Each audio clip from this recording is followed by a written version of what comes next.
একদিনের ঘটনা, জুনায়েদ বাগদাদি শিবলি সহ সফর রওনা। সফর করতে করতে করতে করতে খ্রিস্টিয়ান এলাকায় ঢুকে বললেন খ্রিস্টান পাড়া। খ্রিস্টিয়ান পাড়ায় ওরা যেই ইবাদতখানা আছে এটাকে বলে গির্জা। জুনায়েদের কাফেলা, শিবলির কাফেলা পীরের পেছনে দাঁড়িয়ে আছেন। ওদিকে খ্রিস্টানদের গির্জার দিকে হঠাৎ 30,000 হাদিসের হাফেজ আবু আব্দুল্লাহ দাঁড়াইয়া গির্জার ভেতর একটা নজর দিল।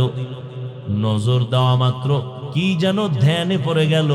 জুনায়েদ পেছনে দাঁড়ানো, শিবলি দাঁড়ানো, কিছু বলে না। দীর্ঘক্ষণ ওখানে দাঁড়াইয়া এরপরে সামনে আগাইল। কিছু দূর যাওয়ার পর তাকায় দেখে একটা গ্রাম, পল্লী এলাকা।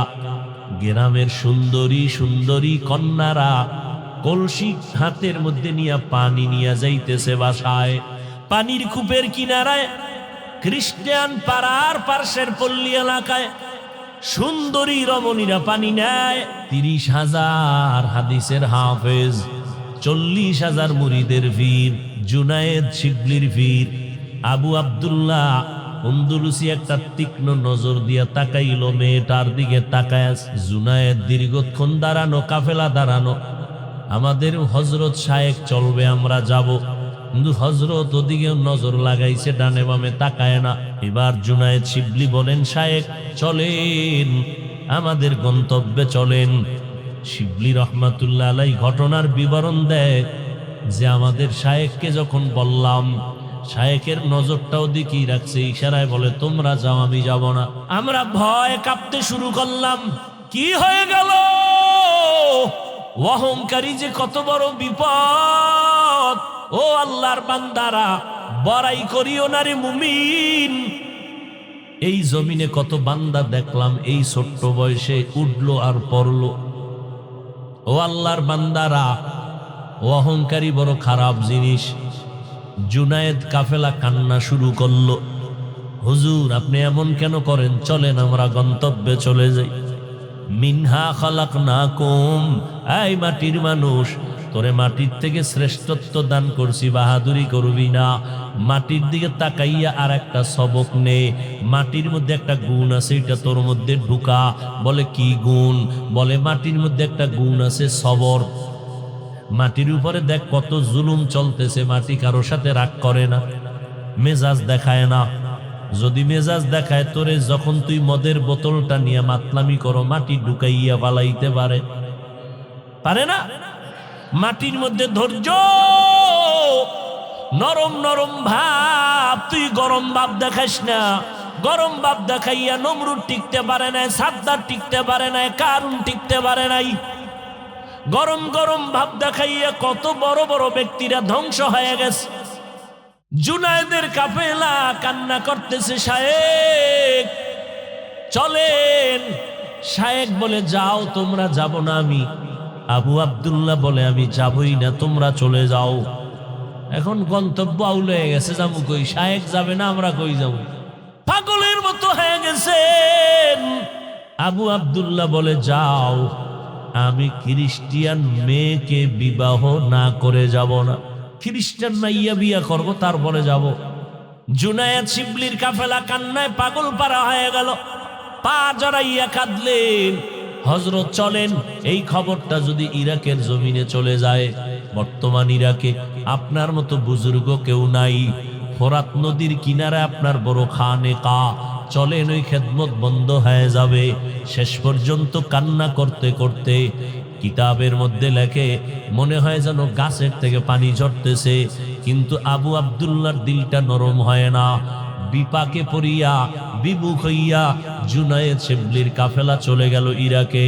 এদিকে আবু আব্দুল্লাহ একা পড়ে রইল, কিছুই করার নাই।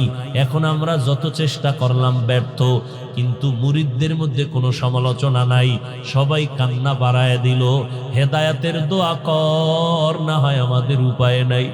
যার কারণে আমি দিন পাইলাম, তারাই যদি উল্টা পাল্টা হয়ে যায়, আমরা কোথায় গিয়ে একটু মাথা নত করব? আমাদের উপায় নাই।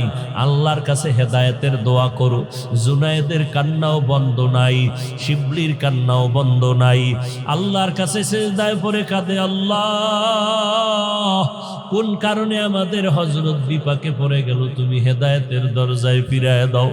হেদায়েত বড় কঠিন, আল্লাহর দরবার থেকে হেদায়েত পাওয়া বড় কঠিন জিনিস। এরে আল্লাহর গোলাম, বড় কঠিন, বড় কঠিন। নিজেরে মজবুত করিয়া আল্লাহর মোহাব্বত নিয়ে কবরে যাওয়া বড় কঠিন। ও আল্লাহর বান্দারা, আবু আব্দুল্লাহ এখানে সব যখন চলে গেল, তিনি একটু হাঁটিয়া হাঁটিয়া খ্রিস্টানদের ওই গ্রামে ঢুকে বললেন। ঢুকিয়া খ্রিস্টানদের বাড়ির দরজায় দাঁড়াইলেন।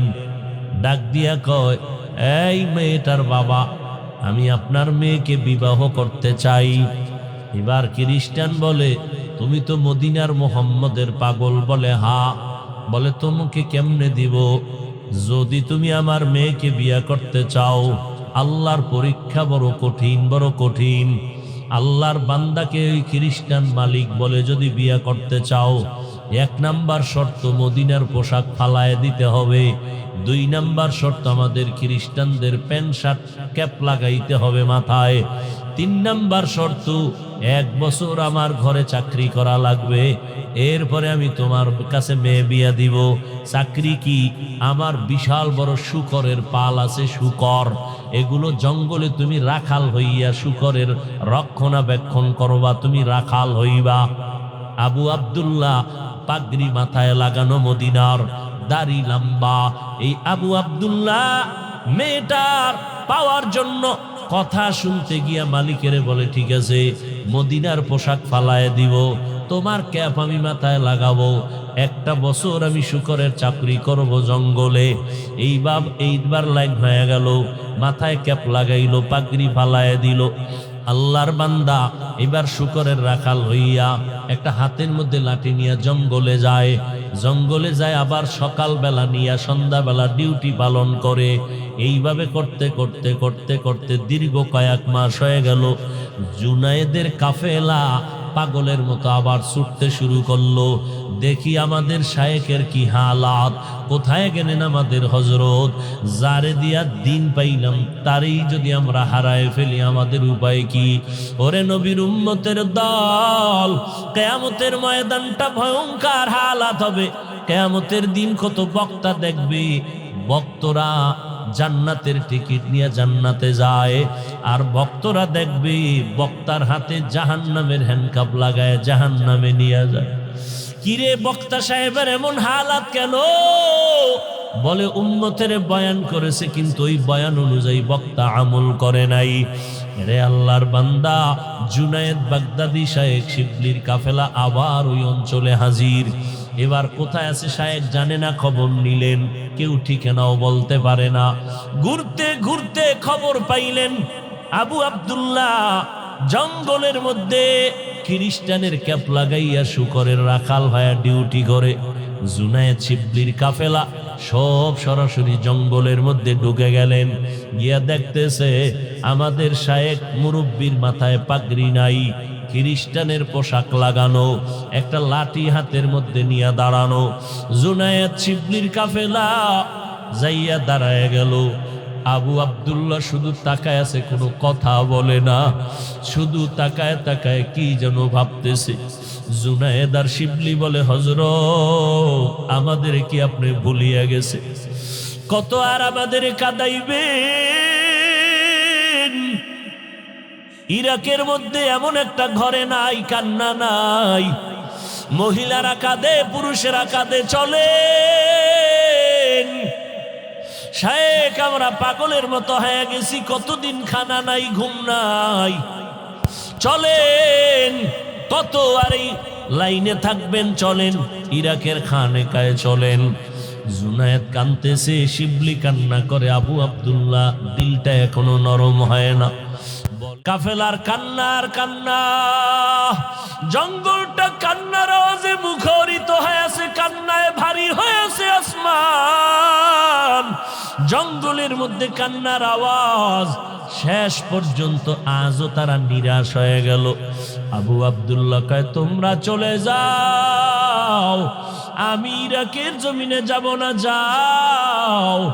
জুনায়েদার বাগদাদি আর শিবলির কাফেলার কান্না চূড়ান্ত পর্যায়।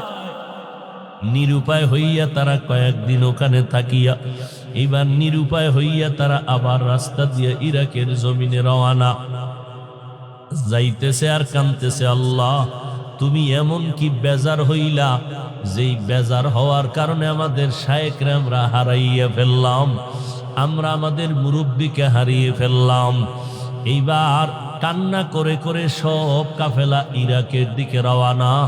কানতেছেন আর দোয়া করতেছেন, আসমানের দিয়ে তাকায়, আল্লাহ মাইয়াহদিল্লাহু ফাহুয়াল মুহতাদ ওয়া মাইয়ুদলিল ফালান তাজিদ লাহু ওয়ালিয়াম মুরশিদা। কান্না করে করে আল্লাহকে বলে, আল্লাহ সহ্য করতে পারি না, তুমি ফিরাইয়া দাও। এইভাবে কান্নার আওয়াজ দিয়া যখন সামনে আগায়, হঠাৎ করে তাকাইয়া দেখি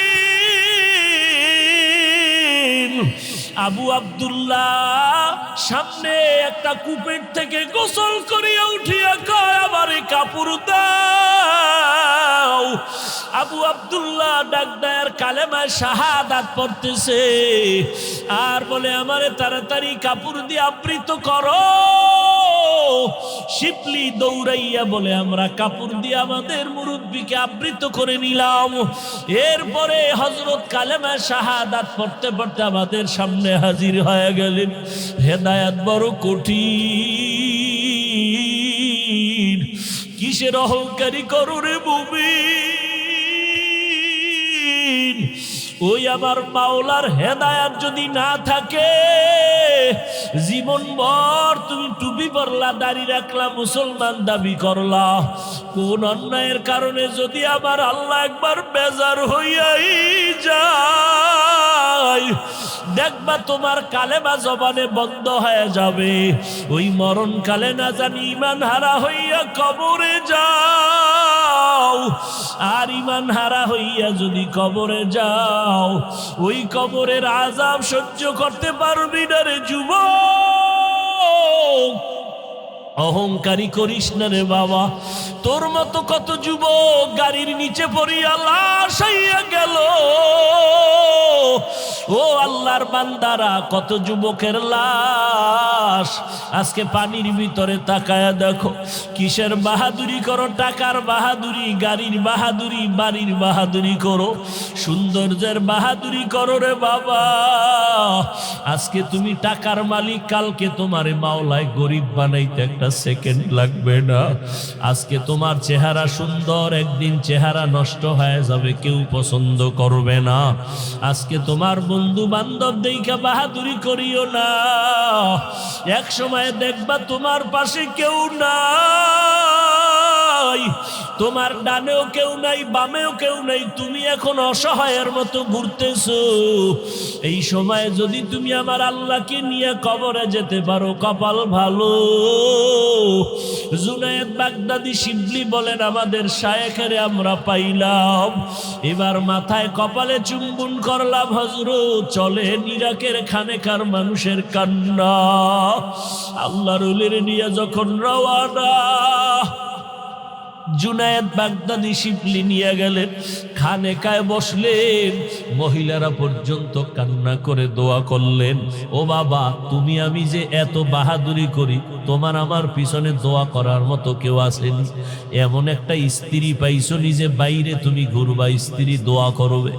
এমন একটা সন্তান বানাইতে পারছো, নিজে আব্বা আম্মার জন্য কলিজা ভরিয়া দোয়া করবে। এমন একটা সন্তান বানাইতে পারছো রে বাবা, যে তুমি বিপদে পড়লে সন্তান ঘুমাইবে না, কলিজা ভরিয়া দোয়া করবে। ও আল্লাহর গোলাম, কি কামাই করছো? সন্তানটারও মানুষ বানাইতে পারো নাই, তুমি ভালোবাসা দিয়া কাউরে আপন বানাইতে পারলা না রে বাবা। আর কয়দিন বাহাদুরি করবি রে বাবা? ও পর্দার আড়ালের আম্মা জানেরা কিছুই না। আজকে যত আনন্দ দেখতেছেন, মরিয়া গেলে সাদা 3টা কাফন 5টা কাফনের প্যাকেট বানায় কবরে নিয়ে যাবে। জুনায়েদ বাগদাদি শিবলির কাফেলা হযরতকে নিয়ে যখন খানেকা ইরাকের মধ্যে নিয়ে গেলেন, সবাই এবার হযরতের সামনে বসে বলল, কারগুজারি শুনতে চাইলেন। এবার বলে, হযরত বেয়াদবি মাফ করবেন, কিছু হইছে না হয় এমন তো হইতেই পারে না, কি বিপদের কারণে এই হালাত? আবু আব্দুল্লাহ অজর দ্বারায় কান্না শুরু করলেন, বাবা হেদায়াত বড় কঠিন বিষয়, হেদায়াত বড় কঠিন। আমার নবী আবু জাহালের জন্য কতই না দোয়া করলেন, কালেমা নসিবে আসলো না। অথচ তরবারি নিয়ে যেই ওমর আমার নবীর গল্লা কাটার জন্য দৌড়ায়, ওই ওমরের কপালে আল্লাহ হেদায়েতের দরজা খুলে দেয়।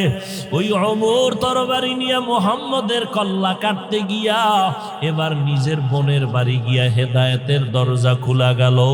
মদিনার নবী কাঁদতেছেন, ওমর দৌড়াইয়া বোনের বাড়ি গিয়ে কয়, বোন তুই নাকি মুহাম্মদের কালেমা কবুল করেছো? বলে হা। এই বোন তাড়াতাড়ি মুহাম্মদের কালেমা ফিরাইয়া দাও। বোন ডাক দিয়ে কয়, ভাই আমার হাত কাটো, পা কাটো, কল্লা কাটো, কালেমা ফিরাইয়া দেওয়ার মতো কোনো রাস্তা নাই। আমার কলিজায় কালেমার মোহাব্বত ঢুকায়া রাখছি, ফেরত দেওয়া যাবে না। ওমর তরবারিটা বের করে বোনের উপরে যখন আক্রমণ শুরু করলো, বোনের সরল নরম শরীর থেকে রক্ত বের হয়ে জমিন লাল হয়ে গেল। বোন কাঁদে আর বলে, ভাই তুমি জানো আমার এখানে মা নাই, বাবা নাই, তুমি আমার আপন বড় ভাই। আজকে যদি মা থাকতো আমার গায়ে ফুলের টোকাও লাগতে দিত না। তুমি আজকে মারতেছো, মারো, আমার কোনো দুঃখ নাই, মন ভরিয়া মারো। তবে শুনো, কালেমা যেই সিনায় ঢুকাইছে ওই জায়গায় তোমার তরবারি ঢুকাইতে পারবা না। আল্লাহ পাক রব্বুল আলামিনের নবী ওদিকে বয়ে দোয়া করে, আল্লাহ ওমরের তুমি হেদায়েতের মালা গলায় দিয়া দাও। ওমরের জন্য আল্লাহর নবীর দোয়া কবুল হইতে শুরু হয়ে গেল। বোনের কান্না দেখে ওমরেরও চোখে পানি আসলো, আর বলে, বোনার কাঁদিস না, মারবো না। ওই যে কোরআনের আওয়াজ আমি শুনলাম, ওটা কিসের আওয়াজ? বলে, মুহাম্মদ আমাদের শিখাইছে কোরআনের আওয়াজ। ওমর বলে, আমি দেখবো। বলে, দেখলে ধরলে তুমি আগে গোসল করো। ওমর গোসল বানাইয়া কোরআনটা ধরলো। ওই কোরআনের আয়াতের নূর যখন সিনার মধ্যে গিয়া ধাক্কা লাগায় দিল, ওমরের কলিজার মধ্যে আগুন দাউ দাউ করে জ্বলে উঠলো। ডাক দিয়া কয়, বোন এত মজার কথা তো জীবনে আর শুনি নাই। যে তোমাদের শিখাইছে কে? বলে, মুহাম্মদ। বলে, কোরআনের আওয়াজ কথা এত সুন্দর, যেই লোকটা তোমাদের শিখাইছেন সেই মুহাম্মদ না জানি কত সুন্দর। চলো মুহাম্মদের দরবারে আমি যাব। আল্লাহ হেদায়েতের দরজা খুলে দিলেন। শায়েখরে জিজ্ঞাসা করলেন, ও শায়েখ আমাদের, আপনার উপরে এত বিপদ আসার পেছনে কারণ কি? এবার আবু আব্দুল্লাহ আন্দলুসি রহমাতুল্লাহ আলাই বলেন, ও জুনায়েদ ও শিবলি, শুনো, আমরা যখন কাফেলা নিয়ে খ্রিস্টান পাড়ায় ঢুকছিলাম, খ্রিস্টানদের গির্জার মধ্যে যখন নজর দিছিলাম, নজর দিয়ে একটা ধ্যানে পড়ে গেছিলাম। ওখানে ওরা যাদের পূজা করে, ওরা যাদের আরাধনা করে, আমি ওদের দিকে তাকাই একটু ভাব এনেছিলাম ভেতরে। মনে মনে বলেছিলাম, এই খ্রিস্টানের জাত তোরা সব জাহান্নামী হয়ে যাবি, আমি আবু আব্দুল্লাহ জান্নাতের মালিক হয়ে গেছি। এই যে একটা ভাব আমার ভেতর আসছিল, সামান্য অহংকার, এই ভাবটা যখন আমার মধ্যে আসছে, আমি হঠাৎ করে তাকায় দেখলাম আমার কলবের এখান থেকে একটা আলো বের হয়ে চলে গেল। এখন আমি অন্ধকার দেখি, অন্ধকার। এখন আমি ভালো মন্দ যাচাই করতে পারি না। এখন আমি অন্ধকার আলো যাচাই করতে পারি না। এই অবস্থা। এবার জুনায়েদ বাগদাদি শিবলি বলেন, শায়েখ আপনি তো 30,000 হাদিসের হাফেজ ছিলেন, ছিলেন? কি পরিমাণ হাদিস আপনার মুখস্থ ছিল? বলে আমার একটা হাদিস আর মনে ছিল না। কোরআনের হাফেজ আলেম একটা আয়াত আমার অন্তরে ছিল না, তবে একটা আয়াত আমার অন্তরের মধ্যে ছিল, মাইয়াহদিল্লাহু ফাহুয়াল মুহতাদ ওয়া মাইয়ুদলিল ফালান তাজিদ লাহু ওয়ালিয়াম মুরশিদা। আমার অন্তরে ওই একটা আয়াত আমার অন্তরে ছিল। আয়াতের অর্থ, আল্লাহ যদি কাউকে হেদায়াত দেয় সে পেয়ে যায়, আর কেউ যদি হেদায়াত থেকে বঞ্চিত হয়ে যায় ওই বান্দা হেদায়াত পাবে দূরের কথা, কোনো মুরব্বিও তালাশ করে পায় না। এরে আল্লাহর বান্দা শিবলি রহমাতুল্লাহ আলাইহি বলেন, আবার আগের মতো আমাদের হযরত দ্বীনের খেদমত, তাসাউফের খেদমত শুরু করলেন। ওদিকে তো খ্রিস্টান মেয়েটাকে আর বিয়া করা হইলই না। শিবলি বলেন আল্লাহ পাকের কুদরতের দরজা খুলে গেল। ওই খ্রিস্টান মাইয়া স্বপ্নে দেখতেছেন আবু আব্দুল্লাহকে, স্বপ্ন দেখিয়া পাগল পারা হয়ে গেছে তার সোহবতে থাকার জন্য। আবু আব্দুল্লাহকে স্বপ্ন দেখতে দেখতে পাগল হইয়া মেয়েটা কারো কাছে বলে না। একদিন স্বপ্নের মধ্যে বলতেছে, আমাকে তুমি ঠিকানা দাও, আমি সেই লোকটার কিনারায় চলে যাব। এইবার স্বপ্ন যোগেই জিজ্ঞাসা করে, ওই আবু আব্দুল্লাহর কাছে যদি যেতে চাও তাহলে তোমার কালেমা ছাড়া উপায় নাই। মেয়েটা এমন পাগলনির মতো হয়ে গেছে, বলে আমি কালেমা পড়ার জন্য রেডি হয়ে গেলাম। এইবার ঠিকানা দিয়া কয়, যাও ফোরাত নদীর কিনারে আবু আব্দুল্লাহর খানেকা চলে যাও। ইরাকের জমিনে খ্রিস্টান মেয়েটা এবার গোপনে গোপনে চলে গেল ইরাকের ওই ফোরাত নদীর কিনারায় খানেকায়। এবার গিয়া খবর দিল, অমুক এলাকার খ্রিস্টানের মেয়ে আসছে আপনার কাছে আপনার সোহবতে থাকার জন্য। আবু আব্দুল্লাহ বলে, নিরাপদ জায়গা, পর্দা রক্ষা করে তারে ওখানে বসাও। হুজুর এবার তারে কালেমা পড়ে মুসলমান বানায় দিলেন। বানাইয়া দেওয়ার পরে কিছু আমল দিলেন। মেয়েটা আমল করা শুরু করলো। মেয়েটার দাবি হলো, আপনার সাথে আমার বিবাহ হতে হবে। ওদিকে আবু আব্দুল্লাহর অন্তরেও তো তামান্না ওই মেয়েটাকে বিয়া করবে, কিন্তু দুনিয়ার হায়াত আর বেশি দিন থাকলো না। ওই মেয়েটা কালেমাওয়ালা মুসলমান হওয়ার পর ওই খানেকায় থেকে থেকে ইবাদত করে করে, আমল করে করে অসুস্থ হয়ে গেল। এক পর্যায়ে দুনিয়া থেকে বিদায় হয়ে গেল। ইন্তেকাল হওয়ার বেশি দিন বাকি নাই। কিছুদিন পর শায়েখ শিবলি ঘটনা বলেন যে আমাদের শায়েখও দুনিয়া থেকে বিদায় হয়ে গেলেন। শিবলি রহমাতুল্লাহ আলাইহি বলেন, আমি বহুদিন পর ওই খ্রিস্টান মেয়েটার ইন্তেকাল হয়ে গেল, এরপরে আমাদের শায়েখের ইন্তেকাল হয়ে গেল। দীর্ঘ অনেক দিন পরে আমি শিবলি একদিন স্বপ্নে দেখতেছি আমার শায়েখ আর ওই মেয়েটা জান্নাতের বাগানে বিচরণ করতেছে। এরে নবীর উম্মতের দল, শিবলি রহমাতুল্লাহ আলাইহি বলেন, ও দুনিয়ার মানুষ, নিজেকে বাহাদুর মনে করিও না। ও আল্লাহর বান্দারা, তুমি নিজেকে বাহাদুর মনে করবা কখন? ওই অন্ধকার কবরে যেদিন তোমার লাশটা চলিয়া যাবে, ওই কবরে যখন সবাই শুয়াইয়া রাখিয়া পাড়াইয়া পাড়াইয়া মাটি দিয়া সবাই চলে যাবে, ওই কবরে তখন তুমি অন্ধকারে একা। ওই অন্ধকারে ডানে মাটি, বামে মাটি, সামনে পেছনে, উপরে নিচে মাটি, কেউ নাই। ওই কবরে তিনটা প্রশ্ন করার জন্য দুইজন ফেরেশতা হাজির হয়ে যাবে। তোমার রবের পরিচয় দাও, ধর্মের পরিচয় দাও, রাহমাতুল লিল আলামিনের পরিচয় দাও। ওই কবরের প্রশ্নের জবাব দুনিয়াতে যারা রবের গোলামি করবে, আল্লাহর গোলামি করে ইসলাম মানিয়া নবীর সুন্নত নিয়ে কবরে যাবে, তারা জবাব দিবে রব্বি আল্লাহ দীনি আল ইসলাম।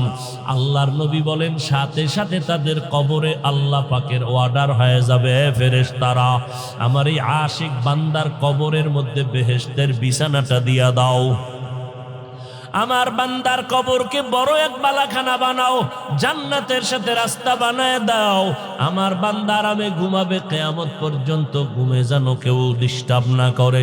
কারণ দুনিয়াতে আমার বান্দা ঘুমায় নাই, রাতের বেলা সবাই যখন ঘুমে গেল, আমার আশিক ওই ঘুমের মধ্যে গুটিয়া যায় নামাজে দাঁড়ায় গেছে। ওই গভীর রাতে আমি আল্লাহকে মোহাব্বত লাগায়া লাগায়া ডাকছে। আমি আল্লাহকে ডাকতে ডাকতে বান্দা পাগলের মতো হয়ে গেছে, ঘুমাইতে পারে নাই। যেখানে একটু আল্লাহর মোহাব্বতের আওয়াজ পাইতো সেখানেই দৌড়ায় যাইতো, যেখানে আলেমদের আওয়াজ পাইতো দৌড়ায় যাইতো। এখন আর কষ্ট না দিয়া বান্দার জন্য ঘুমের আরামের ব্যবস্থা করে দাও। আল্লাহর নবী বলেন, যারা রবের গোলামি না করিয়া গুনাহগার হইয়া কবরে যাবে, ওই কবরে যাওয়ার পর আল্লাহর ফেরেশতারা প্রশ্ন যখন করবে, গুনাহগারের একটা জবাবও দিতে পারবে না। আল্লাহ বলে, ফেরেশতা এই নাফরমানের আর সুযোগ না দিয়া কবরে জাহান্নামের বিছানা দাও, ওই জাহান্নামের আগুনের সাথে রাস্তা বানায় দাও।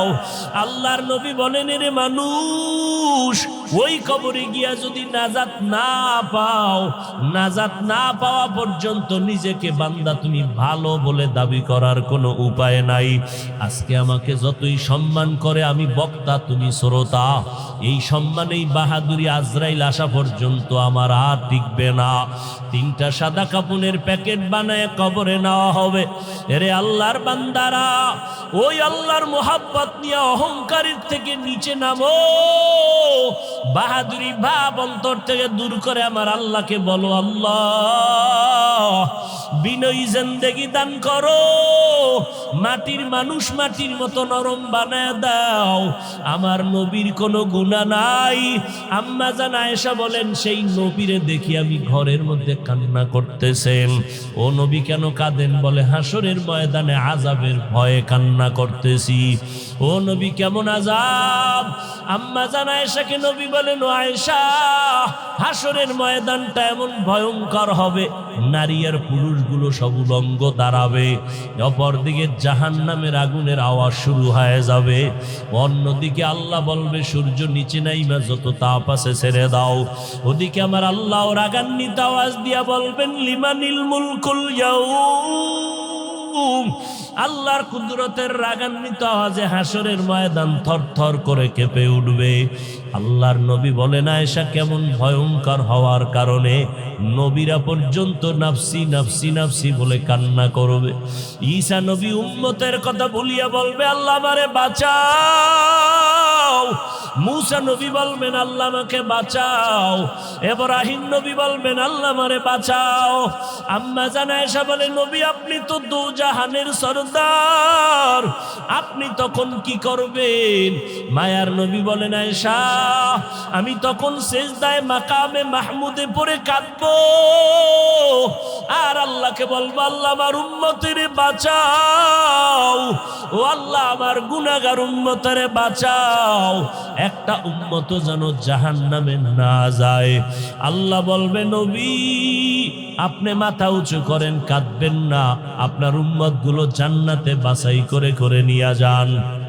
আম্মা জান আয়েশা বলেন, নবী হাজারো কোটি কোটি মানুষের মধ্যে উম্মতরে চিনবেন কি করে? মায়ার নবী বলেন, ও আয়েশা আমার উম্মতেরা যারা 5 বেলার অজু বানাইয়া নামাজ আদায় করবে, হাসরের ময়দানে এদের অজুর অংশগুলো নূরের আলোর দ্বারা ঝলমল করতে থাকবে। ও আল্লাহর বান্দারা, ওই হাসরের ময়দানের ভয়ে যদি নবীরা কান্না করতে পারেন, আল্লাহর নবী পর্যন্ত কাঁদতে পারেন, ও আল্লাহর বান্দা তোমার আমার আমলের তো কোনো খবর নাই। ওই জাহান্নামের ভয়ে, হাসরের ময়দানের ভয়ে আবু বকর কাঁদলেন, ওমরের কান্না, উসমানের কান্না, হযরত আলীর কান্না, সমস্ত আল্লাহওয়ালাদের কান্নার আওয়াজ। আজকে তোমার চোখে কেন পানি নাই? গুনার কারণে দিলটা পাথর। মায়ার নবী বলেন, জাহান্নামের কথা কানে আসলে 2 ফোঁটা চোখের পানি ছেড়ে কাঁদো, কান্না যদি না আসে কান্নার বাহানা করিও। ও আল্লাহর বান্দারা, ওই আল্লাহর আযাবের ভয়ে 2 ফোঁটা চোখের পানি ছেড়ে তওবা করো আর অন্তর দিয়ে আমার আল্লাহকে ডাকো আর বলো, আল্লাহ এই ময়দানে আমার মতো গুনাহগার কেউ নাই, গুনার কারণে আমার হাত না পাক, চোখ না পাক, জিহ্বা না পাক, অন্তর না পাক। আয় আল্লাহ, এই গুনাহ নিয়ে কবরে যেতে চাই না রে মালিক। ও আল্লাহ, মরণ তো হবে, পালানোর উপায় নাই। এই জীবনে কত লাশ কবরে রাখলাম, জানাজা পড়াইলাম, একদিন তো আমারও মরণ হয়ে যাবে। আমার আপনজনের আমার গেঞ্জিটা প্লেট দিয়া কেটে রাখবে। ও আল্লাহ, মরণ তো হবে, তবে মরণটা যেন রোজার হালাতে হয়, মরণটা যেন নামাজের সেজদার অবস্থায় হয়, মরণটা যেন তোমার নামের জিকিরের অবস্থায় হয়, মরণ যেন তেলাওয়াত অবস্থায় হয়। গুনাহ নিয়ে কবরে যেতে চাই না রে আল্লাহ। মশার কামড় সইতে পারি না, কবরের মাটির চাপ সহ্য কেমনে করবো রে আল্লাহ। আল্লাহ বলে, বান্দা খাঁটি অন্তরে যদি তওবা করতে পারো অহংকার মুক্ত হইয়া, আমি আল্লাহ তোরে জীবনের গুনাহ একটা সেকেন্ডে মাফ করিয়া দিব। ও যুবকেরা, নামাজ ছাড়িও না, মা বাবারে কষ্ট দিও না, আলেমদের বিরোধিতা করিও না। ও পর্দার আড়ালের মা বোনেরা, 5 বেলার নামাজ পড়েন, স্বামীর মাল হেফাজত করেন, আদর্শ সন্তান দুনিয়াতে রেখে যাওয়ার চেষ্টা করেন, আল্লাহর কাছে নামাজ পড়ে দোয়া করেন। ও যুবকেরা, মা বাবার দোয়া নিয়ে সামনে আগাও। চাকরি করো, ব্যবসা করো, স্কুলে পড়ো, কলেজে পড়ো, নামাজ ছাড়িও না, মিথ্যা বলিও না, গীবত করিও না, গুনার থেকে নিজেরে বাঁচাও। মা বাবার দোয়া নাও, আলেমদের পরামর্শ নাও, আল্লাহর কাছে অন্তর দিয়া বলো, আল্লাহ মেহেরবানি করে আমাদের কবুল করে নেন, আমাদের তওবা কবুল করে নেন। আয় আল্লাহ, আমাদের জিন্দেগি নেক আমলওয়ালা, নবীর আদর্শওয়ালা জিন্দেগিতে পরিণত করে দেন, আমিন। যেই মানুষগুলো আগুনে পুড়িয়া ছাই হয়ে গেল, যেই মানুষগুলো পানিতে ডুবিয়া নিশ্চিহ্ন হয়ে গেল, এগুলো তো কবরই নাই, তাহলে এদের নাপাক পানিতে মাটি কেমনে মিশ্রিত করা হলো? মুফাসসিরিনে কেরাম বলেন, দুনিয়ার সব মানুষ আগুনেও যদি পুড়িয়া যায়, পানিতেও যদি নিশ্চিহ্ন হয়, বডির মধ্যে এমন একটা আল্লাহ পাক রব্বুল আলামিন গোড়া রেখেছেন, এটা আগুনেও নষ্ট হবে না, পানিতেও নষ্ট হবে না।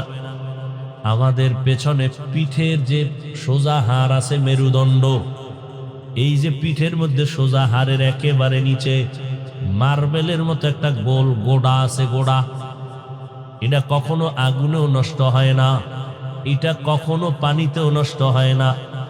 আল্লাহ পাক পানিতেও যদি তুমি ডুবিয়া নিশ্চিহ্ন হয়ে যাও, ওই গোড়া তো গড়াইয়া গড়াইয়া কখনো কোথায় গিয়া মাটির সাথে মিশবে, ওটাই হবে তখন তার কবর। কবে মিশবে কেউ জানে না, কে জানেন? আল্লাহ। আল্লাহ জানার পরে বলে দেন, ওই জায়গার থেকে মাটি নিয়ে যাও। আল্লাহ এতগুলো ঘুরাইয়া যুক্তি দিয়া বুঝাইতে চাইলেন, এ মানুষ, আমি তোদেরকে মাটির থেকে বানাইছি, এটা আমার আসল কথা। এত যুক্তি দিয়া ঘুরাইয়া ফিরাইয়া আল্লাহ বুঝাইতে চাইলেন মানুষ কিসের সৃষ্টি। এত ঘুরাইয়া ফিরাইয়া মাটির সৃষ্টি প্রমাণ করতে চাইলেন কেন আমার আল্লাহ? আল্লাহ বলেন, আমি চাওয়ার কারণ আমি গোটা মাখলুকতের মধ্যে ইনসান তথা মাটির মানুষকেই শ্রেষ্ঠত্ব দান করেছি। আমি আল্লাহ মাটির মানুষকে সর্বশ্রেষ্ঠ মর্যাদা দিয়েছি, নূরের সৃষ্টিকে আমি মর্যাদা শ্রেষ্ঠ দেই নাই, আমি আগুনের সৃষ্টিকে শ্রেষ্ঠ মর্যাদা দেই নাই, আমি আল্লাহ শ্রেষ্ঠ মর্যাদা দিলাম মাটির মানুষকে। ও মাটির মানুষ, তোমরা হলা সৃষ্টির শ্রেষ্ঠ, তোমাদের মতো সম্মানিত কেউ নাই। ওয়ালাকাদ খালাকনাল ইনসান ওয়ালাকাদ কাররামনা বানি আদম ওয়া হামালনাহুম ফিল বাররি ওয়াল বাহরি ওয়া রাযাকনাহুম মিনাত তাইয়্যিবাত ওয়া ফাদ্দালনাহুম আলা কাসীরিম মিম্মান খালাকনা তাফদীলা। আল্লাহ বলেন, ও আদম সন্তান, আমি আল্লাহ তোদের এত মর্যাদা দান করলাম, চলার মতো বাহন দিলাম জমিনে, চলার মতো বাহনের ব্যবস্থা করলাম পানির মধ্যে, আমি আল্লাহ আসমানেও চলার ব্যবস্থা দিলাম শূন্যের উপরে। ও বান্দা, তোরে আমি বড় মোহব্বত করে তৈরি করেছি, আমি আল্লাহ সৃষ্টির শ্রেষ্ঠ মর্যাদা দান করেছি। ও বান্দা, জমিনের মধ্যে আমি আল্লাহ তোমার জন্য পবিত্র করেছি। কুকুরেও খানা খায়, শুকরও খায়। ও মানুষ, তুইও খাবি, তবে কুকুরের খানা তোর খানা না, গরুর খানা তোর খানা না, হিংস্র প্রাণীর খানা তোর না। তোর এমন খানা, যেই খানাটা এত পিওর, এত ভালো, এই খানার মতো পিওর খানা জমিনে আর কারো জন্য আমি দেই নাই। আমি এত খানা তোরে কেন দিলাম? কারণ তুই আমার বড় আদরের গোলাম। আমি আল্লাহ তোমাকে সৃষ্টির শ্রেষ্ঠ মর্যাদা দিলাম। নূরের সৃষ্টি এত দামি না, আগুনের সৃষ্টি দামি না। আল্লাহর একমাত্র ফাইনাল স্থায়ী সিদ্ধান্ত, মাটির সৃষ্টি শ্রেষ্ঠ। মাটির সৃষ্টি মানুষেরা শ্রেষ্ঠ। সিদ্ধান্ত কার? অস্থায়ী না স্থায়ী? এবার ফেরেশতাদের সামনে আদমরে দাঁড় করায় বললেন, স্বীকার করনি? কয় করি। করো? কয় করি। যদি করো, উসজুদুলি আদম, সেজদা দিয়া প্রমাণ করে দে যে মাটির সৃষ্টি আদম শ্রেষ্ঠ। ফাসাজাদু ইল্লা ইবলিস, সবাই সেজদা করলো, কে করে নাই? খালাকতানি মিন নার ওয়া খালাকতাহু মিন তিন। আদমেরে বানাইছো মাটির দ্বারা, আমারে বানাইছো আগুনের দ্বারা। আগুনের গতি উপরে, মাটির গতি নিচে। আগুনের গতি আমি উপরে, আমি কেন নত হব? আদম আমার কাছে নত না হবে? যুক্তিটা একেবারে খারাপ না। আগুনের গতি উপরে, মাটির গতি নিচে, তাহলে আমি নিচু হব কেন? আদম আমাকে নত করে সেজদা দিবে আমারে? যুক্তি একেবারে খারাপ না। গায়ের জোরে, অযৌক্তিক। আদম সৃষ্টির শ্রেষ্ঠ মানি না বলে নাই, যুক্তির ব্যানারে বইলা আল্লাহর সামনে পেশ করলো যে আদম শ্রেষ্ঠ, এটা মানা যায় না, যুক্তিতে মিলে না। খেয়াল করবেন আল্লাহ কি বললেন? এই ইবলিস, তোরে আমি এত আদর করলাম, তোর আমল আর ইবাদতের বরকতে জমিনের এমন একটা জায়গা নাই যেখানে তোর সেজদা পড়ে নাই। আসমানে তুই ইবাদত করেছো, আমি আল্লাহ খুশি হইয়া তোর ইবাদতে তোরে টাইটেল দিলাম, তুই আরেফ, তুই আবেদ, তুই বুজুর্গ, তুই খাজেন, তুই ওলি, তুই মুত্তাকি, কত কিছু তোরে দিলাম। এত ইবাদত তুই করেছো, কিন্তু আমি মাওলার সামনে যুক্তি দিয়ে যে কথাটা বললি, যুক্তিটা একেবারে ফেলে দেওয়ার মতো না। কিন্তু আমি আল্লাহ মানব না, কারণ এখানে তো কোনো যুক্তির কথা না। আমি তো তোর মালিক, তুই আমার গোলাম।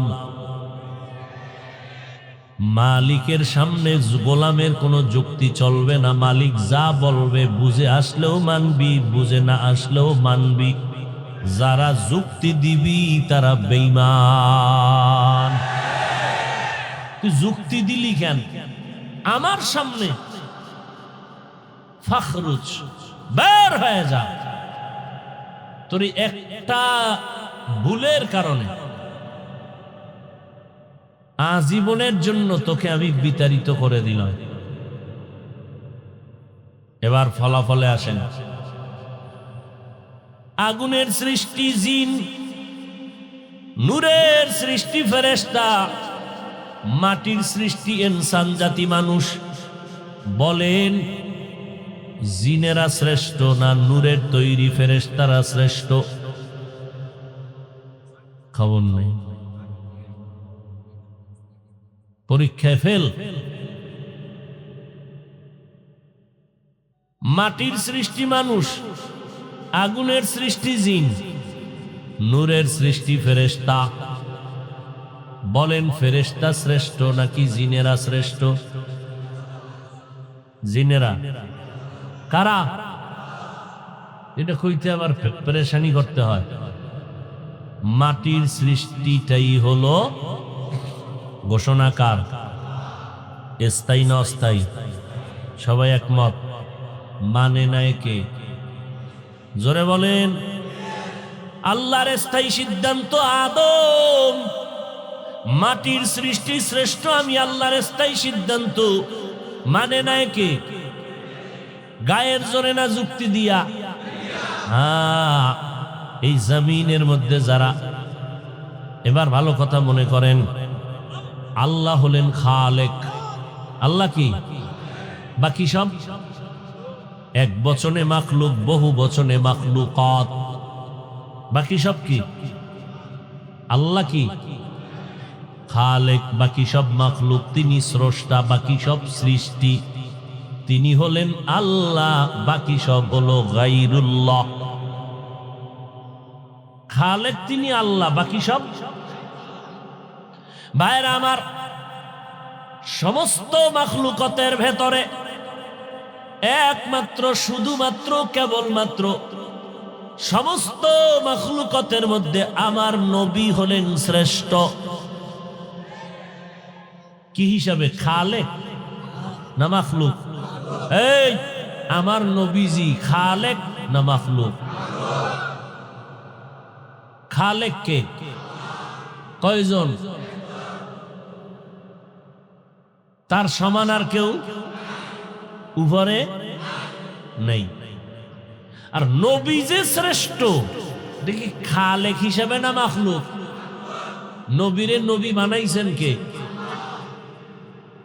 আমার নবী মাখলুক, তবে সারা মাখলুকতের মধ্যে শ্রেষ্ঠ। ঠিক নেই? এবার আমার নবীরে শ্রেষ্ঠ বানাইয়া কোন লাইনে ঢুকাইবেন? লাইন আছে তিনটা। নূরের সৃষ্টি, আগুনের সৃষ্টি, মাটির সৃষ্টি। আল্লাহ কয় গোটা মাখলুকতের মধ্যে মোহাম্মদ শ্রেষ্ঠ। আর জিন ফেরেশতা নূরের সৃষ্টি আমার কাছে শ্রেষ্ঠ না, আগুনের সৃষ্টি আমার কাছে শ্রেষ্ঠ না। আমার কাছে একমাত্র শ্রেষ্ঠ হলো মাটির সৃষ্টি, মানুষ। এখন আমার নবী যেহেতু মাখলুক, আমার নবীরে তুমি মাখলুক বললে কোন জায়গায় ঢুকাইবা? নবীর সম্মানটা নূরের মধ্যে ঢুকাইলে ঠিক থাকবে কিনা ভাবতে হবে। নবীর সৃষ্টি মাখলুকের মধ্যে আমার নবী শ্রেষ্ঠ। এখন আমার নবীর সৃষ্টিটা কেমন, আমার নবীর আল্লাহ কেমন বানাইলেন, এটা যদি জিনের সাথে মিলাইয়া দাও সম্মান টিকবে কিনা ভাবতে হবে। মাটির সাথে মিলাইলে সম্মান টিকবে কিনা ভাবতে হবে। ফট করে জবাব দেওয়া যাবে না। এরে নবীর উম্মতের দল, আমার মায়ার নবীর মতো দামি কেউ নাই। যতই সম্মানের বয়ান করি, আমার নবী খালেক হতে কখনো পারবেন? আমার নবী মাখলুক। আর মাখলুক বললেই বলতে হবে সে কিসের সৃষ্টি। এরে নবীর উম্মত, যেদিকেই ঢুকাও আগে চিন্তা ভাবনা কইরের পরে চিন্তা করতে হবে 1 বছর। কয় বছর? এর আগে সমাধান দেওয়া যাবে না। চিন্তা করিয়া এরপরে জবাব বের করতে হবে। কাদের জন্যই জবাব? যারা নবীর সুন্নতের আমল করে, দাড়ি টুপি পাগড়ি ঠিক আছে, এরা তালাশ করবে নবী কিসের সৃষ্টি। আর যাদের মধ্যে নবীর সুন্নত নাই, নামাজ নাই, রোজা নাই, পর্দা নাই, দাড়ি নাই, টুপি নাই, এদের জানার কোনো অধিকারই নাই নবী কিসের সৃষ্টি। ভাইরা আমার, মাটির সৃষ্টি শ্রেষ্ঠ, এটা আল্লাহর স্থায়ী সিদ্ধান্ত। মানে না ইবলিস যুক্তির ব্যানারে, গায়ের জোরে না। আমার জমিনের মধ্যে এমন একদল উলামায়ে কেরাম, এমন কিছু মুমিন আশিকের আছে যারা বলে মাটির সৃষ্টি শ্রেষ্ঠ, মানি না। এরাও যুক্তি টুক্তি দিয়া এরপরে বলে মাটির সৃষ্টি শ্রেষ্ঠ না। মুহাম্মদের অন্যদিকে ডাইভার্ট করার জন্য প্রচেষ্টা অপচেষ্টা করে। এরকম আছে না নাই? হ্যাঁ, নবী আমার মাখলুক। যদি বলো মাখলুক, তো কোন কাতারে ঢুকাইবা? আল্লাহ তো তারে বানাইছেন, কি দিয়া বানাইছেন? যদি এদিকেই ঢুকতে চাও, হয়তো আগুন দিয়া, নয়তো নূর দিয়া, নয়তো মাটি দিয়া। এখন কোন দিকে ঢুকাইবা? আল্লাহর স্পেশাল ঘোষণা, মাটির সৃষ্টি শ্রেষ্ঠ, আর নূরের সৃষ্টি শ্রেষ্ঠ না, আগুনের সৃষ্টি শ্রেষ্ঠ না। এই কথাগুলো নিয়া যারা বুঝতে চায়, বুঝার আগে তাকে সুন্নতের আমলওয়ালা হতে হবে। যার মধ্যে নবীর সুন্নতের আমল নাই, এগো জন্য জানার কোনো অধিকারই নেই নবী কিসের তৈরি। কোনো গাঞ্জাখোরের অধিকার নাই, রসুলের দুশ্মনের কোনো অধিকার নাই। নামাজ নাই, রোজা নাই, পর্দা নাই, হুদায় নিয়ে একটা কিলেকিলি, ঝগড়া, দূরত্ব, মতনৈক্য, মনোমালিন্য। আর বেঈমানরা আমগো দেখে হাসে, হেডম দেখায় সাধারণ মানুষের সামনে বয়ে। এলেম জারে কি? আর তোমার এলেম ঝাড়তে যদি মনে চায় তো এলেম ওয়ালার কাছে যাও। কি আমাদের দেশে মাদ্রাসা আছে, আলেম ওলামা আছে, ইমাম সাহেব আছে, সেখানে যাও। বটগাছ তলায় কেন? বটগাছ তলা গেছো কেন? কাঙ্গ পূর্বপুরুষরাও এইরকম পরাজিত সৈনিক ছিলেন। কি পরাজিত সৈনিক, নিমক হারাম কোথাকার। বেদাতি বাতেল ভণ্ডদের সব থেকে বড় পুঁজি মিথ্যা বলা। এটা হলো বড় একটা পুঁজি। এই মিথ্যা বলাটাকে অন্য ভাষায় বলা যায় চাপাবাজি। এটা বড় পুঁজি। জাগাত মিছা কথা কইব, এমন ভাবে রং লাগায় কইব মনে হয় হাসা। কি পরিমাণ রং লাগাইলে মিছা হাসা হয়, এইটা ভণ্ডরা ভালো পারে। এই দেশের দেওবন্দিরা না থাকলে কি উপায় যে হইতো আমগো ইমান আমলে আল্লাহ ভালো জানে। বাতিলেরা যত অগ্রসর হতে চায় পারি না, বুঝেন না? এক ছাত্র ক্লাসে ঢুকছে অনেক লেট পিরা, তো শিক্ষক বলে তুই এত দেরি করে ঢুকলি কেন? স্যার রাস্তা যেই পরিমাণ খারাপ, এক কদম সামনে দিয়া 2 কদম পিছনে দিই। তা তুই 2 কদম পিছে দিয়া সামনে আইলি কেমনে? আমার এই যে 2 কদম যে পিছে দিছি, আমার সামন দিকটা বাড়ির দিকে ছিল আর পিছনটা ছিল আমার স্কুলের দিকে। 1 কদম সামনে 2 কদম কি পিছে। বেদাতি বাতেল মিথ্যাবাদী যারা চাপাবাজি করে, এরা যত অগ্রসর হতে চায়,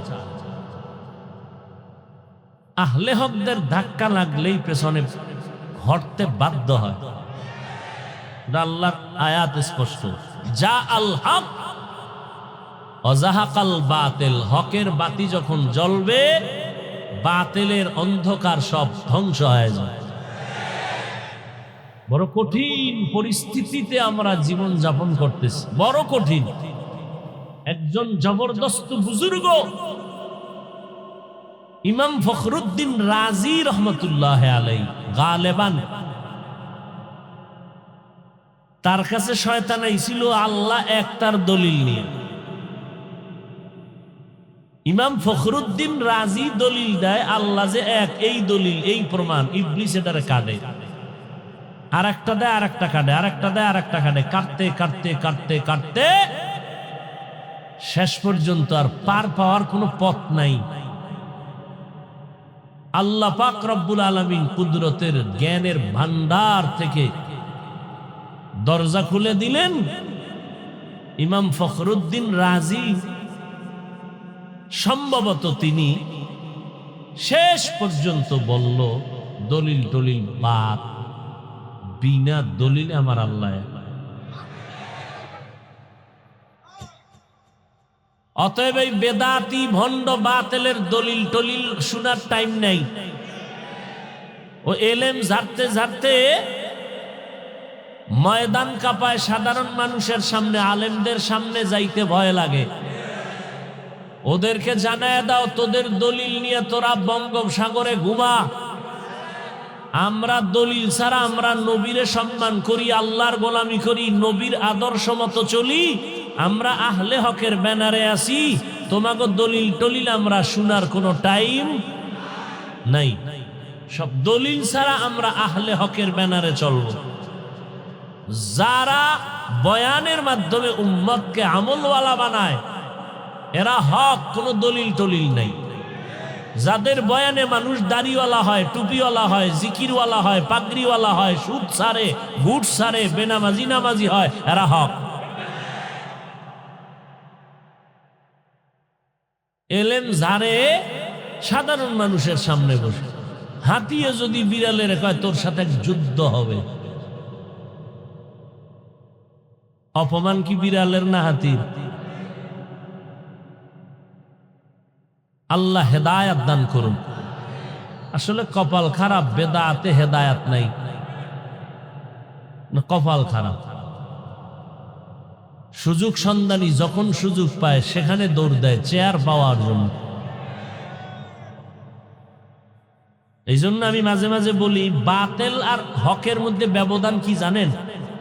একটা কথা, বাতিলরা যেটাকে মাধ্যম বানায়, আহলে হকরা সেটাকে উদ্দেশ্য বানায়। আর আহলে হকরা যেটাকে মাধ্যম বানায় সেটাকে তারা উদ্দেশ্য বানায়।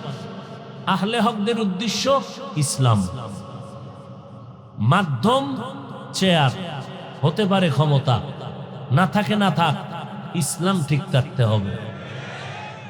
বাতিলরা কি বলে? আমাকে উদ্দেশ্য ক্ষমতা, মাধ্যম ইসলাম, ইসলাম থাক না থাক দরকার নাই, ক্ষমতায় যেতে হবে।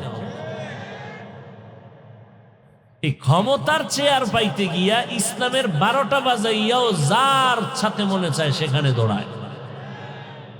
আর আহলে হকরা বলে চেয়ারম্যান হইলে হই, না হইলে না হই, এমপি হইলে হই, না হইলে না হই, কিচ্ছু লাগবে না, ইসলামের বিন্দু ক্ষতি হতে দেওয়া যাবে না।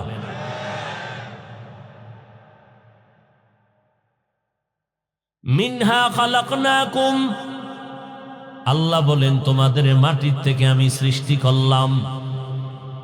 এই শব্দটা দিয়ে আল্লাহ বুঝাইলেন, 1 নাম্বার সবক নাও এখান থেকে, মাটি পায়ের নিচে থাকে না উপরে, উপরে মারবেন নিচে নেমে যাবে। এত বিশাল আয়োজন, এতগুলো মজমা, হাজারো হাজারো হাজারো মানুষ দেখার পরে বাতিলের মাথা গরম।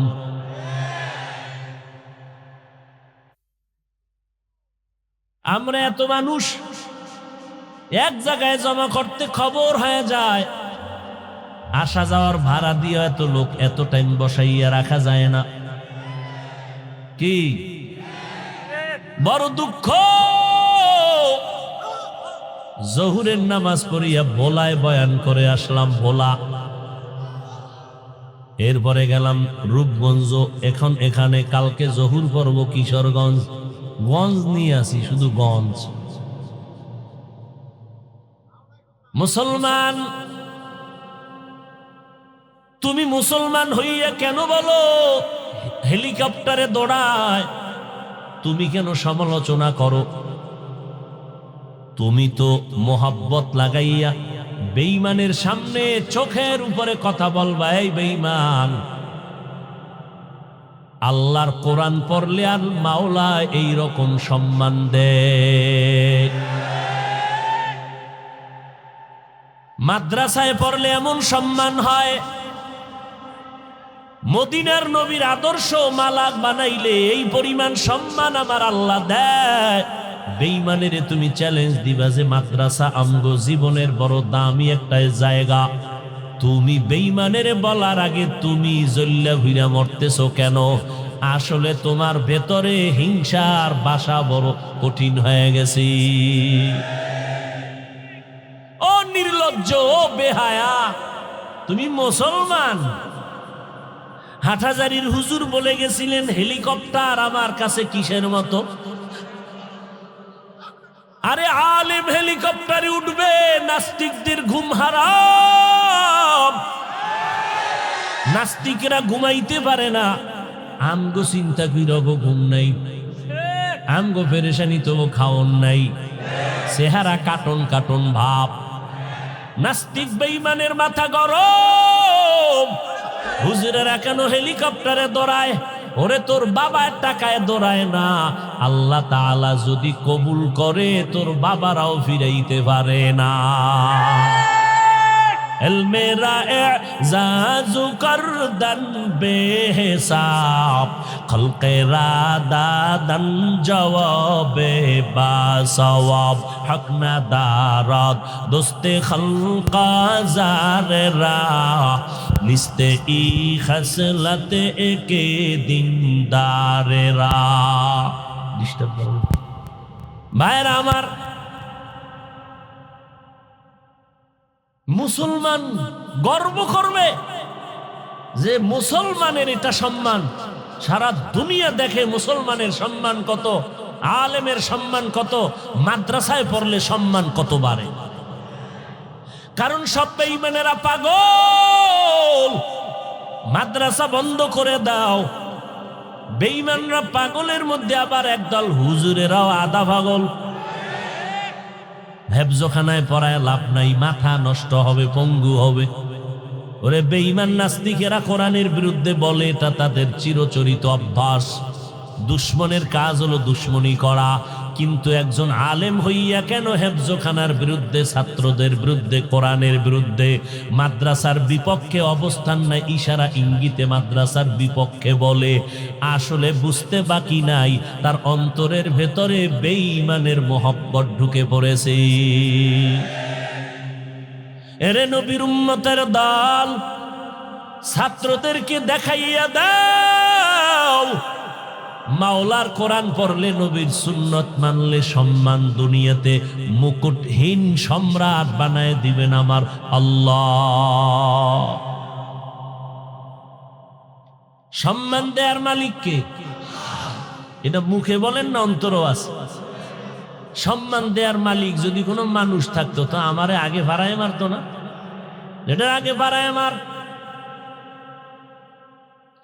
যত অপচেষ্টা করে কোনো দিক দিয়েই পারে না। চরমনাই বন্ধ করে দেও দাও যত বলে ততই বাড়ে। দেওবন্দীদের উপরে যত আক্রমণ ততই বাড়ে। আমি তো বলি মাত্র 10টা বছর তাকাইয়া থাকবি বাঙালি, তাকাইয়া থাইকা দেখবি 10 বছরের মধ্যে আমার সোনার বাংলার প্রত্যেকটা গ্রামে গ্রামে ইনশাআল্লাহ এক একটা কওমি মাদ্রাসা হয়ে যাবে। বলবা কেন? ওই বাতিলের বিরোধিতার কারণে। জোয়ারের পানিতে বাদ দিলে শক্তি বাড়ে না কমে? হ্যাঁ, তাবলীগ বাড়ছে না কমতেছে? কেন? যত বিরোধিতা করে ততই বাড়ে, ততই বাড়ে, ততই বাড়ে। যত বিরোধিতা করে ততই মানুষ বাড়ে। বিরোধিতার কারণে ঈমানওয়ালাদের প্লাস পয়েন্ট। অতএব বাতিলের বিরোধিতায় কোনো আমাদের পেরেশানি নাই, কারণ আমরা ওই নবীর আদর্শের উম্মত যেই নবীর 63 বছর হায়াতে একটা ভুলেও মিথ্যা কথা বলেন নাই। আমরা ওই এমন একজন নবীর উম্মত যেই মায়ার নবী কোনোদিন চোখ গরম কইরা কারো দিকে তাকাইয়া আমার নবী মেজাজ দেখান নাই। কেমন মায়ার নবী আমার, যেই মায়ার নবী কোনদিন কাউকে গালি দেন নাই, গালির জবাবও দেন নাই।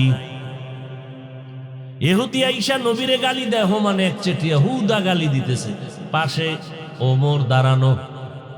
ওমর কয় নবী ধরুমনি, কয় থাম। ইহুদি গালি দেয়, সহ্য করা যায়নি। গালি দেয় কেন? নবীর কাছে কিছু পাবে, টাকা পাবে, আমানত রাখছিল, ওয়াদা দিছে 1 সপ্তাহ পরে নিব, কিন্তু সে টাইমের আগে আইসা নবীরে কয় টাকা দাও, নবীকে একটু পরে, যেখানে রাখছি ওখান থেকে আনতে সময় লাগবে। এই গালি শুরু। নবীরে গালি দাও, ওমরের মেজাজ গরম, সহ্য করা যায় না। নবীকে এত গরম যদি দেখাও, ওর পাওনাটা দিয়ে দাও, যাও ওনার পাওনা দিয়ে দাও। না, পাওনা দিব কেমনে? পাবে টাইম আছে, গালি দিবে কেন? ওর অধিকার আছে। ওর চাওয়ার অধিকার আছে। এবার নবী বলে, যাও ওমর, এর পাওনা দিয়া দাও। ওমর বলে, ইনশাআল্লাহ, আপনি বললে দিব। যাও বাইতুল মালে যাও, ইহুদির পাওনাটা দিয়া দাও মাপ দিয়া, এরপরে আলাদা আরো কিছু বেশি দিয়া দাও আমার পক্ষ থেকে হাদিয়া। যাও, ও যে গালি ঠেলি দিছে তো, কিছু হাদিয়া দেওয়া লাগে, কষ্ট হয়েছে অনেক, যাও আলাদা কিছু দিয়া দিও। ওমর কে দিকে বাইতুল মানে নিয়ে গেছে, নিয়া ওর পাওনাটা পুরা দিয়া আলাদা দিয়ে দিছে, বাড়াইয়া যাও, এটা নবীর পক্ষ থেকে হাদিয়া। ইহুদি ওই মাল থুইয়া দিছে এক দৌড় মদিনার নবীর দরবারে গিয়া বলেন, ও পয়গম্বর, আমি আপনাকে জীবনে বহু পরীক্ষা করছি, আজকে ছিল লাস্ট পরীক্ষা। আজকের পরীক্ষা আপনি পাশ করেছেন, বেয়াদবি মাফ করে দেন, আমারে মুসলমান বানায় দেন। ও গো নবীর উম্মতেরা, হয়ে আজি দিশাহারা, কোরআন হাদিসের চলো যখন যাহা চায় মনে, নবী বিনে কে তারাবে পুলসিরাত মিজানে, নবী বিনে কে তারাবে পুলসিরাত মিজানে। কেমন মায়ার নবী আমার, জীবনে গালি দেন নাই, কোনো গালির জবাবও দেন নাই। এই কারণে তো আমরা ওই নবীর আদর্শের উম্মত। আমরা আলহামদুলিল্লাহ চেষ্টা করি চুপ থাকার জন্য, যত গালি দাও চুপ থাকবো। চুপ থাকাও গালি দেওয়ার জন্য একটা জবাব, আমরা দেই না। আলহামদুলিল্লাহ, আমগো দেওয়ার দরকার কি? তোমাদের বিরোধিতার কারণে যদি আমাদের প্লাস হয়, আমগো আর জবাব দেওয়ার দরকার আছে? কোনো জবাব দেওয়ার দরকার নাই। বাতিলের বিরোধিতার কারণে তো কই আমাদের আহলে হকদের ময়দান তো খালি নাই। কি মাদ্রাসায় ছাত্রের অভাব নাই? কত গজবের করোনা গেল, ব্যবসায়ীর ব্যবসা নাই, চাকরিজীবীর চাকরি নাই। আল্লাহর হাজার শুকর, একটা মাদ্রাসাও বন্ধ হয় নাই। হইছে? কোন টুপিওয়ালা মাওলানা রাস্তায় গিয়া ভিক্ষা চায় না, বরং আমার দেশে যত করোনার রোগীরা মরল, পুলিশ কিছু কিছু সহযোগিতা করলো, আর অধিকাংশ ক্ষেত্রে আমার দেশের টুপিওয়ালা হুজুরেরা এই করোনার রোগীগুলো ধইরা ধইরা গোসল করাইয়া, জানাজা পড়াইয়া, দাফন কাফনের ব্যবস্থা করলো। এক হুজুরেরও করোনায় ধরে নাই, মরেও নাই। বাঁচানের মালিককে। ও আল্লাহর বান্দারা, আল্লাহ তাআলা এই জমিনের মধ্যে আমাদেরকে পাঠাইছেন মাটির মানুষ। যদিও তোরে পায়ের তলে রাখছি, মাটি উপরে মারলে নিচে যাবে, তবে সম্মানটা নিচে রাখি নাই, সবার উপরে দিলাম। তবে সাবধান, সবার উপরে সম্মান পাইয়া অহংকারী হইস না রে, খবরদার। ভাব দেখাইস না, সাবধান। আমি আল্লাহ দুনিয়ার সব মাখলুক তোর গোলাম বানায় দিস, অতএব তোর গরম ভাব দেখানোর কোনো প্রয়োজন নাই। এরে মাটির মানুষ, মাটির থেকে বানাইয়া তোর সম্মান দেওয়ার কারণে বাহাদুরি করবি না। বাহাদুরি করতে গিয়া নমরুদ টিকে নাই, ফেরাউন টিকতে পারে নাই। অহংকারী করার কারণে দুনিয়ার অনেক বড় বড় ব্যক্তিরাও ধ্বংস হয়ে গেছে। আপনাদের ধৈর্য থাকলে আমি একটা ঘটনার দিকে ঢুকতে চাই। জমিনের মধ্যে একজন বড় আল্লাহওয়ালা, আহলুল্লাহ, আউলিয়া, বড় বুজুর্গ, বড় আলেম। কেমন বড় আলেম? যার হাতে হাত লাগাই এই জগতের কুতুবুল আলমের টাইটেল পেয়েছেন জুনায়েদ বাগদাদি। যার হাতে হাতটা লাগাইয়া সৃষ্টির কাছে বড় দামি হয়ে গেলেন শায়েখ শিবলি রহমাতুল্লাহ আলাইহি। জুনায়েদ বাগদাদির নাম শুনছেন না? যেমন তেমন আল্লাহওয়ালা। এবার বুঝেন তাহলে তার পিসাব কেমন আল্লাহওয়ালা। আউলিয়ারা কারে উকবা ইখতিয়ার, জাহেলারা কারে দুনিয়া ইখতিয়ার। অহংকার পতনের মূল, হিংসা পতনের মূলের জাতি ভালো করে শুনো। কিসের অহংকারী করো? আমি বড় বক্তা, এই বাহাদুরি। ওরে তোরে চেয়ারে আমি আল্লাহ বঙ্গোপসাগর থেকে ধাক্কা দিয়া তোরে নারায়ণগঞ্জের চেয়ারে বসাইছি আমি আল্লাহ। এই ডিআইটি মাঠের মধ্যে এত মানুষ দেখতেছো, এটা তোর বাহাদুরি না, এরা কেউ আসে নাই, আমি আল্লাহ নিজে পাঠাইছি। তুই যদি মাস্তানি করো, বাহাদুরি করো, আমি এই মানুষগুলোর অন্তর থেকে মোহব্বতের পার্সেন্ট কমায় দেব। মোহব্বতের পার্সেন্ট যখন কমে যাবে, মানুষ দূরে সরে যাবে। বাহাদুরি করিস না রে বাবা, আল্লাহ তাআলা নিয়ামত দিয়েছেন, ধরে রাখ, শুকর আদায় কর। অহংকার আর হিংসা বড় খারাপ।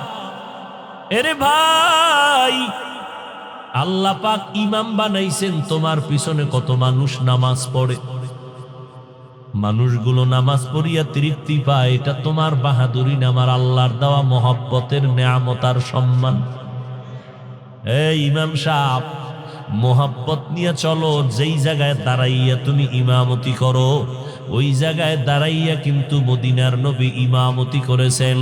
ওই জায়গাটা কিন্তু ইমামতির জায়গা বড় কঠিন। ওই জায়গায় আবু বকর ইমামতি করেছেন, ওই জায়গায় ওমর ইমামতি করেছেন। অতএব বাহাদুরি করার কিছুই নাই। তুমি নামাজে দাঁড়াইয়া, তোমার হুশ আছে, তোমার পেছনে কত শত মুসল্লি তোমার উপরে নির্ভর করে নামাজে আছে। তোমার ভিতরে যদি একটু রিয়া আইসা যায়, তোমার একার গজবে তুমি পড়বা না, শত শত মুসল্লিদের বিপদ তোমার কাঁধে আইসা উঠবে। বড় কঠিন বিষয়। আল্লাহ মাফ করেন, আমার এক ওস্তাদ উজানি মাদ্রাসার মুহাদ্দিস মরহুম মারা গেছেন, বেশি দিন হয় নাই। রশিদ আহমদ রাহিমাহুল্লাহু তাআলা, তিনি ক্লাসের মধ্যে আমাদের একটা ঘটনা বলছিলেন। ঢাকার শহরে ইমামতিটি কেন বড় কঠিন।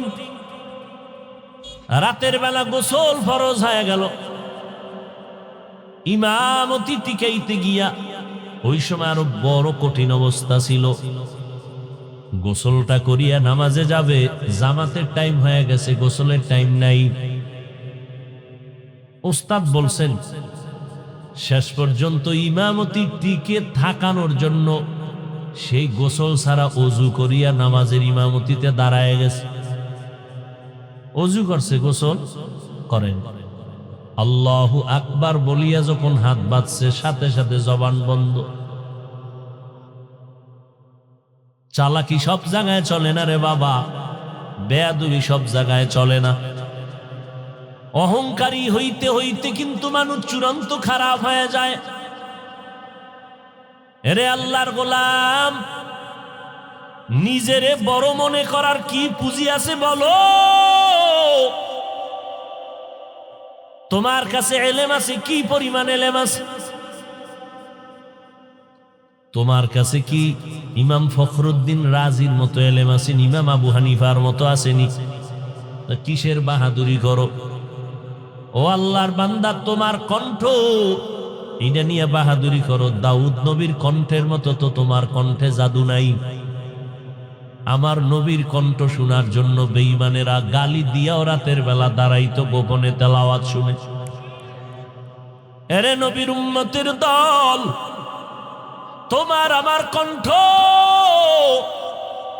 কিসের কণ্ঠের বাহাদুরি করো? উজানির কারি ইব্রাহিম রহমাতুল্লাহ আলাই আল্লাহর কোরআনে এমন জোরে টান মারছেন, মোহাব্বতের তেলাওয়াত শুরু করছেন। মক্কা নগরীর পার্শ্বে মসজিদে মানুষ পাগল হয়ে গেছে।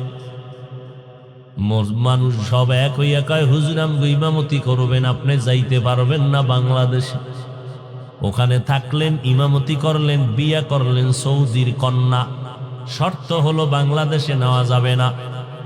দীর্ঘ কয়েক বছর পর রশিদ আহমদ গাঙ্গুহি রহমতুল্লাহ আলাই চিঠি লিখলেন, ইব্রাহিম বাংলাদেশে যা, দিনের খেদমত শুরু করে দাও, আর থাকা যাবে না। কারি ইব্রাহিম রশিদ আহমদ গাঙ্গুহির চিঠি পাইয়া বাংলাদেশে আসলেন। ও বিবি যাবে? বলে যাব। চলো। বাবা টাকার বালিশ বানাইয়া নোয়াখালীর জমিনে ঘুমাইতো, আর ইব্রাহিম টাকা পয়সা পিছে ফালাইয়া